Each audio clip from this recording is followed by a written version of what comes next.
Sini saya akan membahas tentang studi kasus dari pemanfaatan teknologi informasi dalam proses kegiatan belajar mengajar di sekolah. Adapun studi kasus ini terdiri dari 4 bagian. Yang pertama yaitu latar belakang. Perubahan teknologi yang begitu pesat telah membawa perubahan besar dalam berbagai bidang. Salah satu bidang yang berkembang seiring dengan berkembangnya teknologi informasi adalah bidang pendidikan dan pembelajaran. Jika pada abad sebelumnya, hubungan antara guru dan siswa hanya terjadi melalui kegiatan tatap muka, tentu saja teknologi dan alat lainnya yang membatasi hal tersebut. Namun, kini bisa dikembangkan melalui teknologi pendidikan dan pembelajaran dalam jarak dan waktu. Melalui teknologi, maka banyak nilai yang didapatkan seperti keunggulan atau kelebihan dan manfaat dari berbagai dimensi pendidikan dan pembelajaran. Pemanfaatan teknologi informasi dalam pendidikan dan perkembangan teknologi dan media pendidikan sangat diperlukan dalam konteks belajar mengajar. Pemahaman yang sistematis, ilmiah, dan masuk akal diperlukan untuk mencapai pendidikan yang efektif dan efisiensi. Dalam pelaksanaan kegiatan pembelajaran, guru merupakan pihak yang harus mampu menguasai penggunaan teknologi, penguasaan materi pembelajaran, dan penguasaan dalam memilih teknologi yang sesuai dengan kondisi dan keadaan siswa, serta mampu menyelesaikan program kurikulum dengan baik. Guru harus mampu mengembangkan keterampilan dan kemampuan untuk melaksanakan kegiatan pembelajaran dengan menggunakan teknologi untuk meningkatkan pemahaman siswa dalam memahami setiap materi atau topik yang diberikan oleh guru. Adapun tujuan penelitian itu terdapat 4. Yang pertama yaitu penelitian ini bertujuan untuk menginvestigasi bagaimana integrasi teknologi informasi dapat meningkatkan efektivitas pembelajaran di sekolah. Dengan pesatnya perkembangan teknologi informasi, sekolah-sekolah di seluruh dunia semakin mengadopsi perangkat lunak edukasi, platform pembelajaran online, dan perangkat teknologi informasi lainnya dalam upaya untuk memperbaiki proses pembelajaran. Yang kedua, penelitian ini diharapkan dapat memberikan pemahaman yang lebih baik tentang peran teknologi informasi dalam pembelajaran di sekolah. Yang ketiga, penelitian ini diharapkan dapat membantu sekolah-sekolah dalam pengambilan keputusan terkait strategi teknologi informasi mereka. Adapun tujuan akhir dari penelitian ini yaitu untuk memberikan rekomendasi praktis kepada sekolah dalam hal implementasi dan integrasi teknologi informasi agar dapat meningkatkan hasil pembelajaran siswa dan memaksimalkan potensi teknologi informasi dalam konteks pendidikan. Selanjutnya yang ketiga yaitu manfaat penelitian. Adapun manfaat penelitian di sini terdapat 5. Yang pertama yaitu mengembangkan keterampilan penggunaan teknologi informasi dalam kegiatan pembelajaran. Yang kedua yaitu para guru dapat mengakses materi tanpa batas, tidak hanya berpatokan pada buku pegangan saja. Yang ketiga, mempermudah guru dalam menyampaikan materi pembelajaran. Yang keempat, menarik perhatian siswa-siswi sehingga mereka semakin semangat dalam belajar. Yang kelima yaitu memberikan suasana baru pada siswa-siswi sehingga mereka tidak merasa bosan atau jenuh dengan proses belajar mengajar yang manual. Yang keempat yaitu batasan penelitian. Pembatasan penelitian ini digunakan untuk menghindari adanya penyimpangan atau pelebaran pokok penelitian. Selain itu, penelitian ini juga dilakukan agar lebih terarah dan untuk memudahkan dalam mencapai tujuan.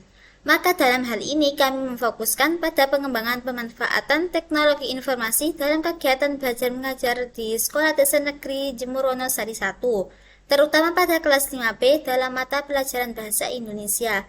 Kami ingin supaya guru lebih bisa memanfaatkan sarana yang sudah ada dan mengimplementasikannya dalam kegiatan belajar mengajar, sehingga lebih baik daripada sebelumnya. Selain itu, kami juga tidak hanya berupa video sederhana maupun presentasi dalam bentuk PowerPoint saja, namun lebih berkembang lagi sehingga lebih menarik semangat dan perhatian siswa-siswi dalam kegiatan proses belajar mengajar di kelas. Baik, selanjutnya adalah lokasi penelitian dan pengabdian.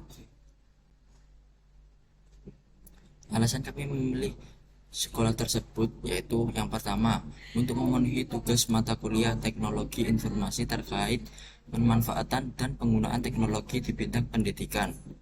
Kami akan melakukan penelitian di sekolah dasar terdekat yaitu SDN Jember Wonosari 1. Alasan kami memilih SDN Jember Wonosari 1 sebagai lokasi penelitian dan pengabdian dikarenakan faktor lokasi rumah kami yang berbeda jauh, dan kita sepakat untuk memutuskan memilih sekolah dasar dekat kampus sebagai lokasi titik temu kami agar tidak ada perselisihan dan juga memudahkan kita untuk melakukan penelitian, observasi, dan pengabdian tanpa kendala rumah jauh. Lokasi pembelajaran yaitu di SDN Jember Wonosari 1 yang berlokasi di Jalan Jember Sari Utara 2, nomor 10, Kecamatan Wonocolo, Surabaya, Jawa Timur. Nah, berikut gambaran ketika berada di Uinsa menuju ke SDN Jember Wonosari 1. Nah, lokasi ini berada di perumahan yang mana lingkungannya sangat kondusif, tidak ada motor dan mobil lewat di sekitar sekolah. Di sekitar sekolah juga ada warung satu yang berada di depan sekolah dan beberapa orang berjualan di samping-samping sekolah. Cukup sekian, terima kasih. Baik, di sini saya akan menjelaskan tentang metode wawancara dan observasi. Di sini kami menggunakan metode wawancara konferensi, di mana metode konferensi yaitu wawancara yang dilakukan antar seorang pewawancara dengan sejumlah responden atau sebaliknya. Berdasarkan tujuan dan proses, wawancara yang kami lakukan termasuk ke dalam jenis wawancara berdasarkan pertanyaan yang sudah dibagikan. Dalam hal ini, wawancara mengajukan pertanyaan berdasarkan daftar pertanyaan yang sudah disiapkan atau yang sudah dibagikan. Adapun jika ditinjau dari cara pelaksanaannya, wawancara yang kami lakukan termasuk ke dalam jenis wawancara terstruktur atau terpimpin. Wawancara terstruktur atau terpimpin ini merupakan wawancara secara terencana yang berpedoman pada daftar pertanyaan yang telah dipersiapkan sebelumnya. Dan jika ditinjau berdasarkan keterbukaan informasinya, maka kami termasuk dalam jenis wawancara tertutup, yang mana wawancara yang orang lain tidak boleh hadir untuk menyaksikan proses wawancara. Pertanyaan yang boleh digunakan pada wawancara jenis ini juga terbatas. Adapun data hasil wawancara kami yaitu sekolah mulai menerapkan teknologi informasi dalam kegiatan belajar mengajar pada tahun 2020. Pada saat ini, semua kelas sudah dilengkapi dengan LCD dan juga proyektor. Adapun kendala utama yang dialami sekolah pada awal penerapan sarana teknologi dan informasi yaitu pendanaan. Terdapat lab komputer untuk menunjang siswa dan siswi kelas 5 dalam materi pembelajaran teknologi informasi dan juga komunikasi atau yang biasa disebut dengan TIK. Pada kelas 1, 2, 4, dan juga 5 menggunakan kurikulum Merdeka, sedangkan pada kelas 3 dan 6 menggunakan kurikulum 2013. Kemudian pihak sekolah juga sudah memanfaatkan grup WhatsApp untuk berhubungan dengan para wali murid. Dan yang terakhir, peserta didik merasa senang dan semangat dalam proses pembelajaran yang menerapkan teknologi informasi. Selanjutnya yakni kita juga menerapkan teknik atau metode observasi, yaitu menggunakan metode observasi partisipatoris yang mana dideskripsikan sebagai metode pengamatan di mana peneliti memposisikan dirinya sebagai partisipan sebagaimana orang lain yang sedang diobservasi. Dalam memposisikan diri sebagai partisipan, peneliti tetap harus menjaga jarak agar unsur objektivitas tetap terjaga. Maka dari itu, ketika kita melakukan observasi di sana, kita juga mencoba membaur atau memposisikan diri kita sebagai murid, di mana ketika guru sedang menjelaskan atau menyampaikan pembelajaran dengan menggunakan metode manual atau monoton secara terus-menerus, kita juga dapat merasa bosan atau tidak ada sesuatu yang berbeda dan menarik. Namun di samping itu, kita juga harus tetap objektif dalam menilai keadaan sesuai dengan lapangan dan ketika menyampaikannya di dalam laporan penelitian hasil observasi. Berikut adapun data hasil observasi kami, yaitu sekolah ini terletak di Jalan Jemur Wonosari Utara 2 nomor 10, Jemur Wonosari, Kecamatan Wonocolo, Surabaya, Jawa Timur. Sarana dan prasarana di sekolah ini sudah cukup memadai. Suasana lingkungan sekolah pun cukup tenang dan nyaman karena ruang lingkup SD terletak di perumahan. Terdapat lapangan sekolah yang kurang luas untuk jumlah peserta didik yang bisa dibilang cukup banyak. Dan yang terakhir, suasana kelas yang tertib dan juga terlihat sangat rapi. Sekian dari saya, terima kasih. Wassalamualaikum warahmatullahi wabarakatuh.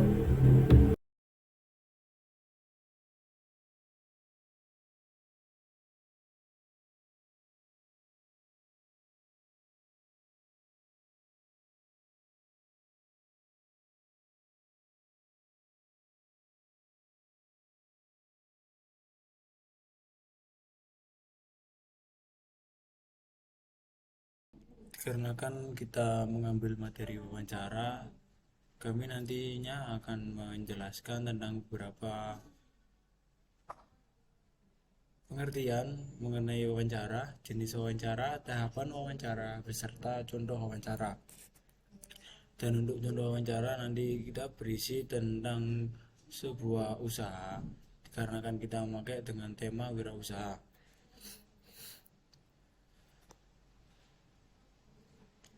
Nanti juga kita akan menyampaikan materi dengan media pembelajaran yang bisa melatih kemampuan siswa untuk berpikir dan berdiskusi dengan teman yang lainnya, yaitu dengan cara mereka akan membuat sebuah pertanyaan yang cocok dengan jawaban narasumbernya. Selanjutnya yaitu kenapa kita memilih tema dan materi tersebut. Yaitu menyesuaikan jadwal pelajaran di sekolah, yaitu bahasa Indonesia pada tema wirausaha. Waktu kemarin kita observasi, kita berwawancara kepada gurunya, lalu kita mendapatkan informasi bahwa waktu kita kembali besok untuk ke sekolahannya, kita mendapatkan mata pelajaran bahasa Indonesia dan melanjutkan tema, yaitu tema wirausaha di materi wawancara. Terus selanjutnya yaitu wawancara merupakan bagian dari beberapa materi yang ada dalam tema wirausaha. Jadi di dalam tema wirausaha terdapat beberapa materi, salah satunya yaitu wawancara. Jadi nanti juga wawancaranya berupa wirausaha. Alasan selanjutnya yaitu saran dari guru pendamping agar siswa tidak jenuh atau bosan.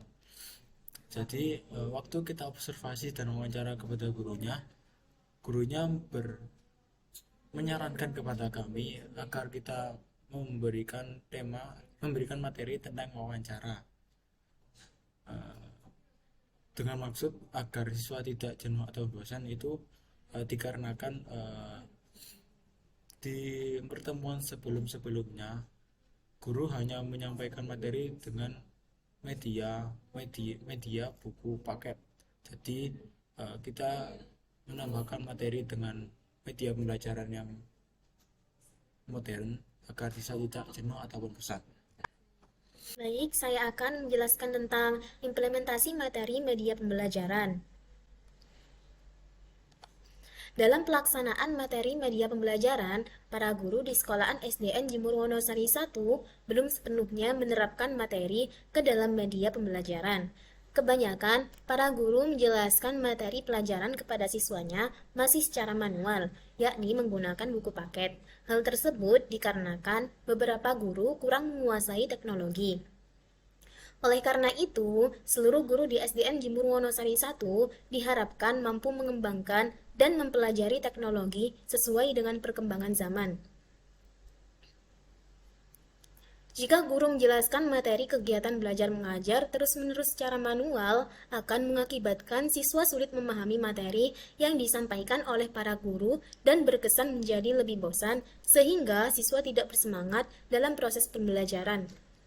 Dengan adanya kita yang menerapkan kegiatan belajar mengajar ke dalam media pembelajaran saat mengajar di SDN Jemur Wonosari 1, kita mengharapkan para guru dapat menggunakan serta memanfaatkan media pembelajaran kepada seluruh siswa dengan tepat dalam proses belajar mengajar untuk meningkatkan proses belajar mengajar menjadi lebih baik serta siswa akan mampu memahami materi yang diajarkan oleh para guru dengan baik. Jika para siswa memiliki penguasaan dan pemahaman materi dengan baik, maka tujuan pembelajaran akan tercapai secara efektif dan efisien.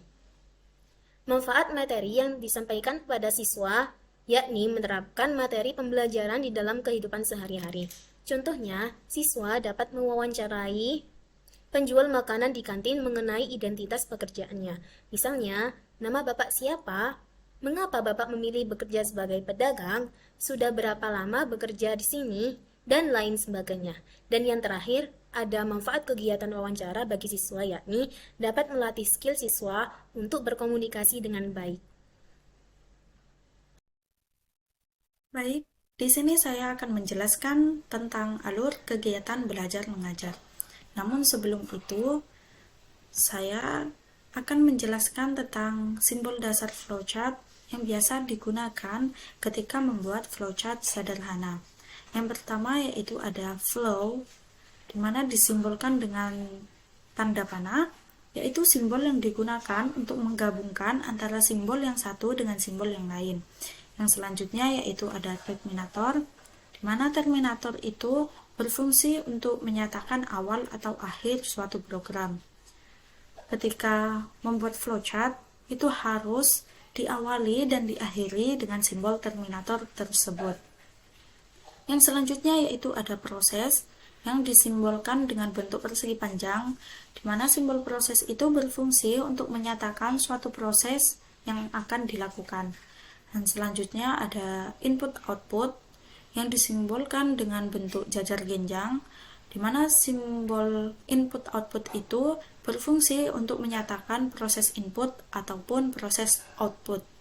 Dan yang terakhir yaitu ada decision yang disimbolkan dengan belah ketupat, di mana simbol decision ini berfungsi untuk menunjukkan kondisi tertentu yang akan menghasilkan dua kemungkinan jawaban, yaitu bisa iya dan bisa juga tidak. Nah, selanjutnya saya akan menjelaskan tentang alur kegiatan belajar mengajar yang telah kami buat dalam bentuk flowchart seperti ini. Nah, pada kegiatan belajar mengajar yang akan kami lakukan ada 3 tahapan, yaitu yang pertama pembukaan, yang kedua materi, dan yang ketiga penutup. Pada tahapan pembukaan, hal pertama yang akan kami lakukan yaitu mengucapkan salam pembuka, kemudian memperkenalkan diri, selanjutnya mengisi absensi, dan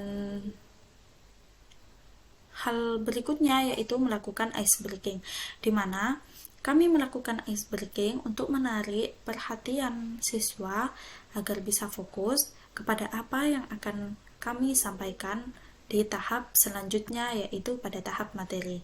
Nah, pada tahap materi ini kami akan menampilkan materi menggunakan aplikasi Canva, di mana pada slide pertama Canva akan menampilkan pengertian wawancara, kemudian slide selanjutnya akan menampilkan jenis-jenis wawancara, dan slide selanjutnya akan menampilkan tahap-tahap wawancara. Setelah menampilkan Canva, maka kami akan menampilkan media pembelajaran, di mana ketika kami menampilkan media pembelajaran, siswa akan menyimak media pembelajaran tersebut. Ketika selesai ditampilkan media pembelajaran, maka akan masuk ke langkah selanjutnya, yaitu memberikan pertanyaan. Seperti kita akan menanyakan kepada siswa apakah mereka telah paham dengan media pembelajaran yang ditampilkan. Jika siswa tidak dapat memahami atau kurang memahami media pembelajaran tersebut, maka kami akan memutar kembali media pembelajaran. Akan tetapi, jika siswa dapat memahaminya, maka kami akan mengakhiri kegiatan belajar mengajar dan memasuki tahap selanjutnya, yaitu tahap penutup. Di mana pada tahap penutup ini kami akan menyampaikan kesimpulan yang kemudian dilanjutkan dengan mengucapkan salam penutup. Baik, terima kasih. Kurang lebih seperti itu kegiatan belajar mengajar yang akan kami lakukan. Kurang lebihnya mohon maaf.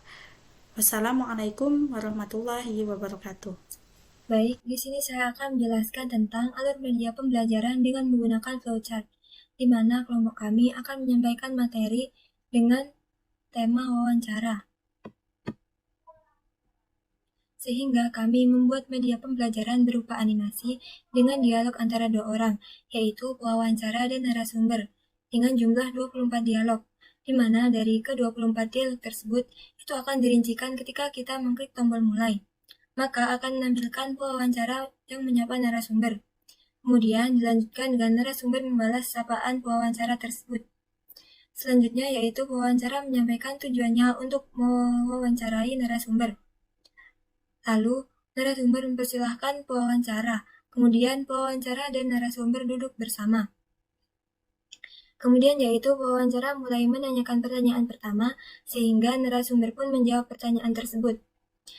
Kemudian dilanjutkan lagi dengan pewawancara menampilkan dialog pertanyaan kosong, di mana narasumber tetap menampilkan dialog jawaban, sehingga ketika kita mengklik tombol jeda, maka animasi tersebut akan berhenti dengan tampilan pertanyaan dialog yang kosong dan jawaban narasumber. Nah, ketika animasi ini terjeda, maka saat itu adalah waktunya siswa untuk berdiskusi untuk mengisi dialog pertanyaan yang kosong tersebut. Lalu ketika siswa berhasil mengisi dialog yang kosong tersebut, maka kita akan melanjutkan ke dialog selanjutnya.